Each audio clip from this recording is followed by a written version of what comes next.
नमस्कार दोस्तों, स्वागत है हमारे शास्त्र ज्ञान यूट्यूब चैनल पे। यदि आप इस चैनल पे नए हैं तो हमारे इस चैनल को सब्सक्राइब करें और वीडियो को लाइक करें। सप्ताह के कुछ विशेष दिन यदि सुहागिन महिलाएं अपने बाल धोएं तो उनके पति पर बधाई आ सकती है। यहाँ तक कि आपकी संतान और परिवार को भी कष्ट हो सकता है। तो आइए आप भी जानिए कि किस दिन सुहागिन महिलाओं को बाल नहीं धोने चाहिए और किस दिन बाल जरूर धोने चाहिए। लेकिन वीडियो शुरू करने से पहले कि अगर आपने हमारे चैनल को अभी तक सब्सक्राइब नहीं किया तो सब्सक्राइब जरूर कर लें और साथ में ही बेल आइकन को भी प्रेस कर दें ताकि हमारे चैनल पर अपलोड होने वाली न्यू वीडियोज की अपडेट आपको मिलती रहे। दोस्तों, सबसे पहली बात यह है कि बुधवार के दिन विशेषकर कुंवारी लड़कियों को बाल नहीं धोने चाहिए। यदि कोई कुंवारी लड़की बुधवार के दिन अपने बालों को धोती है तो उसके भाई पर कोई बड़ी आफत आ सकती है जिसका आप अंदाजा भी नहीं लगा सकते। इसीलिए जितना संभव हो सके बुधवार के दिन कुंवारी लड़कियों को बाल नहीं धोने चाहिए। दूसरी बात, यदि कोई सुहागिन महिला बृहस्पतिवार के दिन अपने बालों को धोती है तो उसके पति की आयु घटती चली जाती है। सुहागिन महिलाओं को भूलकर भी बृहस्पतिवार के दिन बाल नहीं धोने चाहिए और न ही बृहस्पतिवार के दिन नाखून और बाल आदि काटने चाहिए। ऐसे में आपको बृहस्पतिवार के दिन घर में पोछा भी नहीं लगाना चाहिए और न ही बृहस्पतिवार के दिन कपड़े आदि धोने चाहिए। अगर आप ऐसा ही करती है तो आपके परिवार पर बहुत बड़ी विपदा आ सकती है। तीसरी बात, यदि कोई शादीशुदा महिला सोमवार के दिन बाल धोती है तो उसकी बेटियों और बेटों पर कोई बड़ा संकट आने की संभावना बनी रहती है। परिवार को किसी बड़े आर्थिक संकट का सामना करना पड़ सकता है। ऐसे में शादीशुदा महिलाओं को सोमवार के दिन भी बाल नहीं धोने चाहिए। चौथी बात, तो चलिए दोस्तों अब आपको बता दें कि किस दिन बाल जरूर होने चाहिए। तो वह दिन है शुक्रवार। शुक्रवार को बाल जरूर धोएं। शुक्रवार को बाल धोना बहुत ही शुभ माना जाता है, तो महिलाएं इस दिन को एक नियम की तरह ही बना ले ताकि उन्हें धन धान्य और सुख संपत्ति की प्राप्ति हो। पांचवी बात, ये सदैव याद रखें कि अगर आप किसी वार का व्रत रखते हैं तो उस दिन भूल से भी बाल न धोएं। जैसे अगर आपने सोमवार का व्रत रखा है तो उसके एक दिन पहले बाल धोकर आप शुद्ध हो जाएं। जिस दिन व्रत रखते हैं उस दिन बाल कदापि न धोएं और अगर किसी कारण वर्ष आपको उस दिन बाल धोने पड़ जाए तो आप ये उपाय कर सकते हैं। आप अपने बालों में कच्चा दूध लगाकर बाल धो सकते हैं। छठी बात, अगर महिलाएं किसी त्योहार पर शुभ मुहूर्त या पूजा में बाल नहीं धो पाए तो महिलाएं ऐसे में अपनी मांग में सिंदूर लगाकर पूजा में शामिल हो सकती है। इससे बाल धोने का दोष नहीं लगता। दोस्तों, अगर आपको लगता है कि आपकी किस्मत सही नहीं चल रही, आए दिन मुसीबत आ रही है, ऐसे में अगर पत्नियां अपने पति के भाग्य के लिए कुछ उपाय करना चाहती हैं, तो कुछ ऐसे काम हैं जो अगर आप अपना ले तो मां लक्ष्मी के साथ सभी देवताओं का आशीर्वाद भी आपको जरूर मिलेगा और परिवार के सदस्यों की प्रगति एवं सफलता होगी और परिवार के सदस्यों को प्रगति सफलता मिलेगी। घर में सुख शांति और समृद्धि आती है। तो चलिए दोस्तों जान लेते हैं इन चमत्कारी उपायों के बारे में।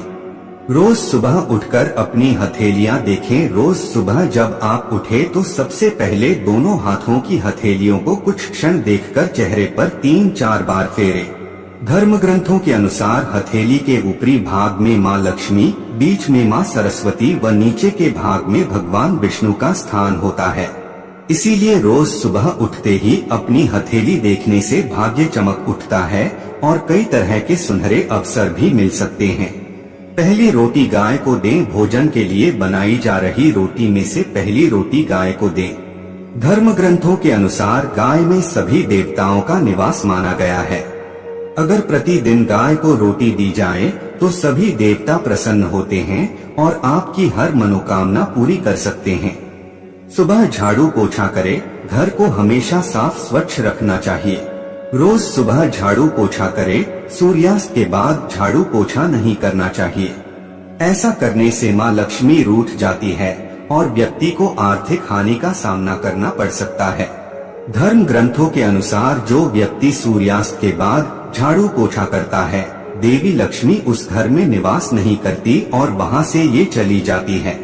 पीपल पर जल चढ़ाएं। रोज सुबह स्नान आदि करने के बाद पीपल के पेड़ पर एक लोटा जल चढ़ाएं। पीपल में भगवान विष्णु का वास होता है। रोज ये उपाय करने से भगवान विष्णु प्रसन्न होते हैं और शुभ फल प्रदान करते हैं। इस पेड़ का महत्व इसी बात से जाना जा सकता है कि अर्जुन को गीता में उपदेश देते हुए भगवान श्री कृष्ण ने स्वयं को पेड़ों में पीपल बताया था। घर खाली हाथ ना जाए। बाहर से जब भी आप घर में प्रवेश करें तो कभी भी खाली हाथ ना जाएं।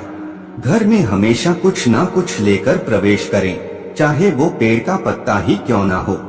दोस्तों, अपना एक नियम ही बना लें कि जब भी घर से बाहर जाएं तब घर वापस आते समय कुछ ना कुछ लेकर ही आए। फिर चाहे वे कोई भी चीज हो, पत्नी व बच्चों को खुश रखें। अक्सर घर या बाहर के तनाव में अनजाने में हम सबसे ज्यादा प्रताड़ित अपने परिवार को ही करते हैं।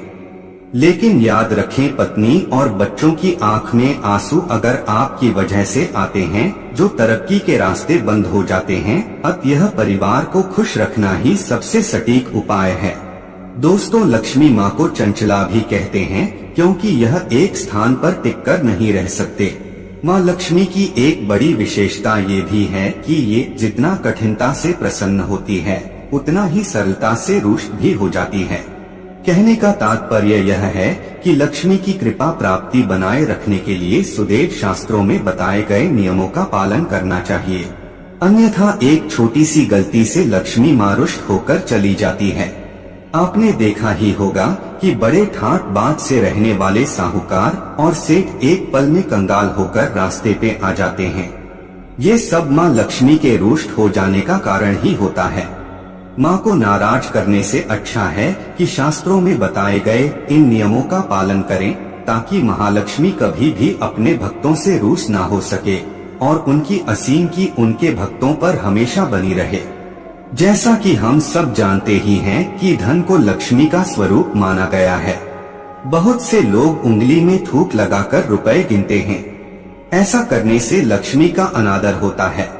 किसी से भी रुपया लेते समय या देते समय उसे प्रणाम कर लेना चाहिए, इससे माता प्रसन्न होती है। घर में स्त्री भोजन बनाते समय या खाना परोसते समय अगर खाती रहती है तो इससे भी लक्ष्मी नाराज हो जाती है। इसका कारण यह है कि इससे भोजन जूठा हो जाता है। जहाँ जूठा खाना खाया, खिलाया या फैला होता है, उस घर के लोगों से माँ लक्ष्मी नाराज ही रहती है। इसीलिए स्त्रियों को भोजन बनाते समय श्रद्धा भाव से खाना पकाना और खिलाना चाहिए।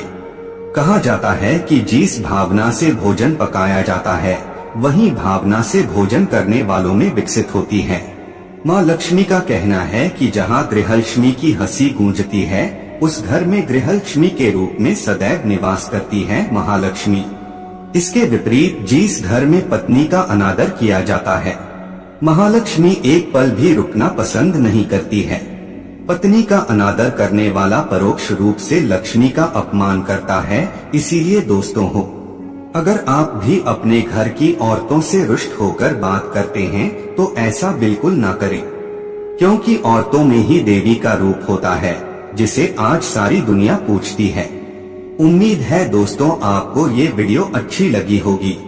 अगर हाँ तो वीडियो को एक लाइक जरूर करना और वीडियो को तक देखने के लिए आपका बहुत बहुत धन्यवाद। और हाँ, इस वीडियो से कोई भी सवाल है तो आप कमेंट बॉक्स में जरूर लिखें और आपके पास कोई भी सवाल नहीं तो यस लिखें, क्योंकि यस लिखने से वीडियो बनाने का मोटिवेशन मिलता है।